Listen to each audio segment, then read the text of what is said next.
What do you think really happens after death?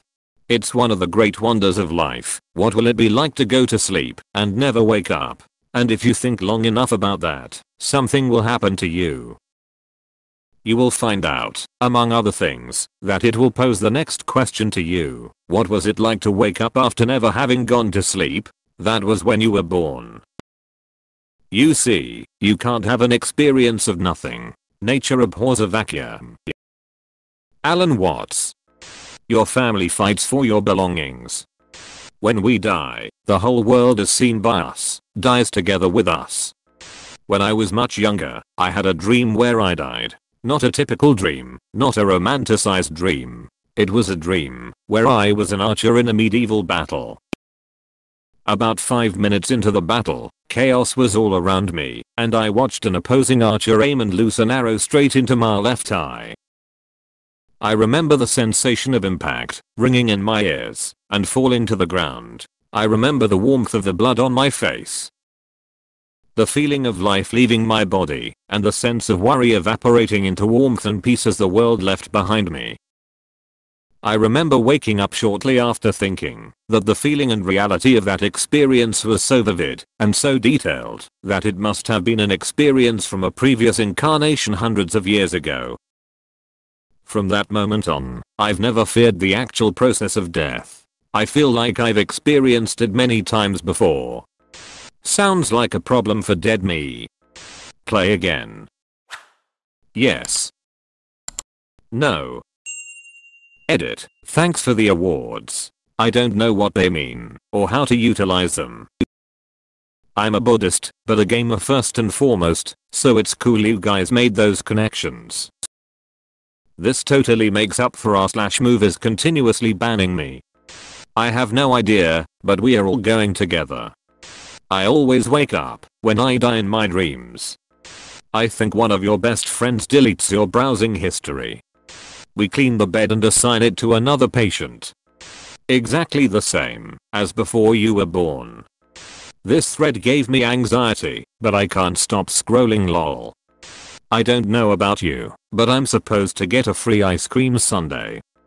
I've answered this one before, but here it is again. Either two things happen after you die. You either go somewhere or it's oblivion. If it is oblivion, then we are just going back to the same place before we were born, and there's nothing wrong with that. We were there for billions or trillions of years, possibly infinity. You lose that concept of time, since your brain doesn't work anymore, so you don't even know it's over. It's not nothing, because nothing would be something, and that means that you are aware, which you cannot be if you're dead. If we do go somewhere, then that's something no one understands, because no one has ever come back to tell us. Those stories of people coming back after they died and saw stuff weren't really dead. Their hearts stopped, but their brains were still working. If the universe continues to recycle itself infinitely, then there's a chance we will be reborn or continuously reborn, but have no memory of our previous selves. You wake up sitting in a crazy alien VR system and your extraterrestrial friends are like, that was 5 minutes. Fucking crazy, right? Picture a wave in the ocean. You can see it, measure it, its height, the way the sunlight refracts when it passes through. And it's there. And you can see it, you know what it is. It's a wave. And then it crashes in the shore and it's gone. But the water is still there. The wave was just a different way for the water to be, for a little while. You know, it's one conception of death for Buddhists. The wave returns to the ocean, where it came from, and where it's supposed to be. Edit. Quote is from the TV show The Good Place. When I was a kid I drowned while on holiday with my family. A giant fat man jumped in the pool on top of me and no one noticed till I was on the bottom of the pool. I remember the feeling of my lungs being on fire, then shivering, then as everything was going dark a strange sense of peace, and I was okay with it, no panic or terror, then it went black. I was resuscitated at the side of the pool a few minutes later. I remember nothing from the black to being alive again. I was around 7 when it happened, and since then I've been strangely at peace with the fact that one day I will die and slip into the dark void of nothingness. Hope that helps. You wake up in a chair in a cinema and learn that the other are past lives of you, and you're about to watch your next life very soon on the big screen. All things are made of atoms. They are everywhere, and they constitute everything. They are fantastically durable. Every atom you possess has almost certainly passed through several stars and been part of millions of organisms on its way to becoming you. We are so atomically numerous and so vigorously recycled at death that a significant number of our atoms, up to 1 billion for each of us, it has been suggested probably once belonged to Shakespeare and any other historical figure you care to name. So we are all reincarnations, though short-lived ones. When we die, our atoms will disassemble and move off to find new uses elsewhere, as part of a leaf or other human being, or a drop of dew. Atoms themselves, however, go on practically forever. Bill Bryson. While telling a story too inappropriate for this thread, comedian Jim Jeffries talked about his childhood best friend Daniel Connor and his brother, Andrew. Dan was born with muscular dystrophy. Throughout his life, he had been dead at least 7 times, and was brought back each time. When Jim asked him what happens after death, he responded with, "Nothing." Edit. This is my most upvoted comment ever. Thank you everyone, and thank you to the kind stranger who presented me with the wholesome award. I shall cherish it forever. Hey, you finally awake. You were trying to cross the border, right? Walked right into the Imperial ambush same as us, and that thief over there. I believe we just stop existing, nothingness. However, I do think we still exist in a cosmic universal sense. It all depends on time and space. My grandmother died recently, 98 years a good run. She no longer exists now in 2021, but she's still around young, and in her 20s in the 1940s. The only thing that separates us are 2 things: time and space. We don't blip out completely, we still exist along the flow of time. Did that make any sense? Little tipsy here. Your body biodegrades, and its atoms return to nature. The ones who love us will miss us, Keanu. Edit. Wow. This is the most upvote / comment I've gotten. That answer is the best and the most accurate answer to this question. Keanu. Every time I nearly die, maybe like 3 to 4 near misses, I always have a nice kinda peaceful moment of, oh well, I had a good run, and like a general feeling that I did my best. I really hope, when I actually die, it's that feeling, but like lengthened into a small fading point of contentment.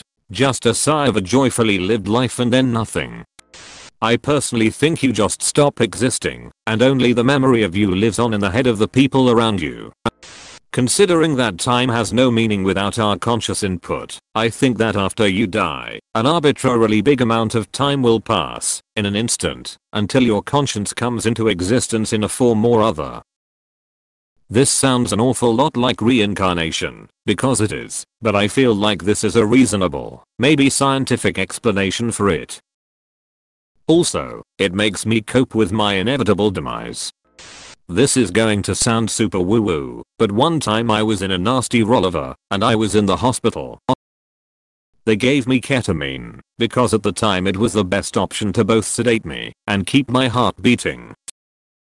I went down a K-hole while they fixed me, but I was absolutely convinced that I was dead. Blinding white light, and then nothing. No body, no hospital, no injuries. Just floating through nothing with my thoughts and memories. Zero panic. I was totally cool with the fact that I was dead. If death is anything like that, I'm totally happy with it. Coming down of ketamine was not fun, especially not in a strange hospital with a shopping list of injuries. Absolutely nothing for an indeterminate amount of time. And then, because of the vastness of the universe, and one of those infinite monkeys and infinite typewriters type things, poof. Your sense of self pops back up somewhere else. Perhaps another planet billions of light years away. I only imagine that, not really believe it, because of the improbability that my consciousness exists now, based on the age of the universe. Give my the age of the universe and my age, it seems quite improbable that my consciousness exists at all. So maybe it always exists. Just a thought, as I travel through existence. Something unfathomable to us. We can't imagine it, because there's no information to generate any predictions from. It'd be like trying to imagine input from new senses. I think it's something we can't understand as we are now. We go back to what we were, and what everything is. Stardust and all that. I'm not terribly religious, but I do hope there is something else beyond the veil besides an inky black nothingness. Somewhere in the vastness of the universe there has to be some echo of us, some ripple we've put out into existence, that has a touch of us still. Hopefully not nothing, but probably nothing. I believe that there is something after death. I don't think any one religious book has it 100% right. When I was younger I believed that once you were dead that was it, you were just gone. As I get older and see more people in my life die I have changed my mind. I kind of went down the rabbit hole of death and consciousness and came across some interesting ideas. I'm not saying any of these are right, or that I necessarily believe any of them, and they all have their critics, but they did help me change my point of view. I found the work of Ian Stevenson at University of Virginia School of Medicine interesting, as well as the idea of biocentrism by Robert Lanza, and on Hoffman's case against reality. I'm not saying any of these ideas are right, but they did convince me that we may not understand everything, and that there may be some level of consciousness that we don't understand. You can now play as Luigi,